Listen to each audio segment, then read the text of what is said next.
মাঠ নেই, মাটি নেই, এমনকি মাথার ওপর সূর্যের আলোও নেই, তবুও ফলছে সারি সারি টাটকা সবজি। শুনতে রূপকথার মতো মনে হলেও জাপানি প্রযুক্তিতে উদ্ভাবিত উল্লম্ব কৃষি বা ভার্টিক্যাল ফার্মিং এখন এক বাস্তব সত্য। একসময় কৃষিকাজ বলতেই আমাদের চোখের সামনে ভেসে উঠত বিস্তীর্ণ ফসলের মাঠ, কড়া রোদ আর বৃষ্টিতে ভেজা কৃষকের মুখ। কিন্তু বিজ্ঞানের বিস্ময়কর ছোঁয়ায় এখন বদলে যাচ্ছে সেই চিরাচরিত ছবি।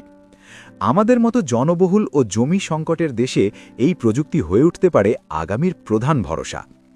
সহজ ভাষায় বলতে গেলে ভার্টিক্যাল ফার্মিং হল ঘরের ভেতর তাকের ওপর তাক সাজিয়ে ফসল ফলানোর পদ্ধতি। ঠিক যেমন লাইব্রেরিতে একটার ওপর একটা বই সাজিয়ে রাখা হয়, এই পদ্ধতিতে গাছগুলোকেও ওপর নিচ করে সাজিয়ে রাখা হয়।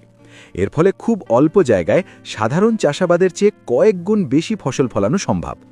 এখানে মাটির কোনো প্রয়োজন পড়ে না, এমনকি রোদ ছাড়াও গাছ দিব্যি বেড়ে ওঠে। আমরা জানি গাছের বৃদ্ধির জন্য আলো আর খাবার প্রয়োজন।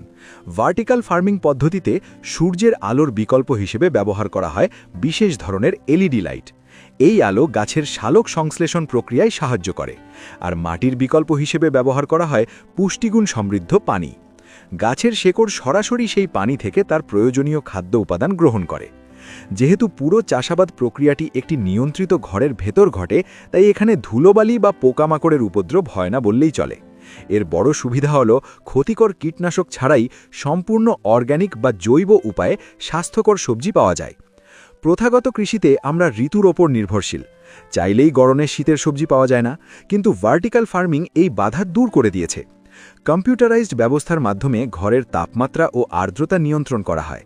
ফলে আপনি চাইলে হাড় কাঁপানো শীতেও গ্রীষ্মের করলা ফলাতে পারবেন, আবার জ্যৈষ্ঠের গরমেও পাবেন শীতের টাটকা পালং শাক। এটি 12 মাস নিরাপদ খাদ্যের যোগান নিশ্চিত করে। বর্তমান বিশ্বে সুপেয় পানির সংকট বড় একটি সমস্যা। প্রথাগত চাষে প্রচুর পানি নষ্ট হয়, কিন্তু অবাক করার মতো তথ্য হল ভার্টিক্যাল ফার্মিং পদ্ধতিতে সাধারণ চাষের তুলনায় প্রায় 95% কম পানি খরচ হয়, কারণ এখানে পানি বারবার ব্যবহার করার সুযোগ থাকে। এটি পরিবেশ রক্ষায় এক বৈপ্লবিক ভূমিকা পালন করছে। সব ভালো জিনিসেরই কিছু চ্যালেঞ্জ থাকে।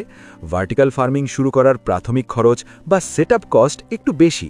এছাড়া 24 ঘন্টা এলইডি লাইট জ্বালিয়ে রাখতে হয় বলে প্রচুর বিদ্যুৎ প্রয়োজন হয়। তবে আশার কথা হলো বিজ্ঞানীরা এখন একে আরও সাশ্রয়ী করার পথ খুঁজছেন। বর্তমানে অনেক জায়গায় সৌরশক্তি বা সোলার প্যানেল ব্যবহার করে এই বিদ্যুতের চাহিদা মেটানো হচ্ছে। বাংলাদেশ একটি ঘন বসতিপূর্ণ দেশ। কলকারখানা আর ঘরবাড়ির চাপে আমাদের আবাদি জমি দিন দিন কমে যাচ্ছে। ভবিষ্যতে বিশাল জনগোষ্ঠীর খাদ্যের যোগান দেওয়া আমাদের জন্য বড় চ্যালেঞ্জ হবে।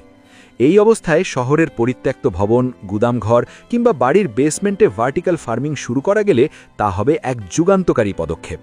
প্রযুক্তি আমাদের শেখাচ্ছে কিভাবে সীমিত সম্পদেও শ্রেষ্ঠ ফলন পাওয়া যায়। স্মার্ট ফার্মিং বা উল্লম্ব কৃষি এখন আর কোনো শৌখিন বিলাসিতা নয়, বরং ভবিষ্যতের এক অনিবার্য প্রয়োজন। যদি আমরা সঠিক পরিকল্পনা নিয়ে এই পথে এগোতে পারি, তবে অদূর ভবিষ্যতে বাজার থেকে বিষযুক্ত সবজি কেনার দুশ্চিন্তা থেকে আমরা মুক্তি পাব। আমাদের ঘরেই ফলবে আমাদের আহার।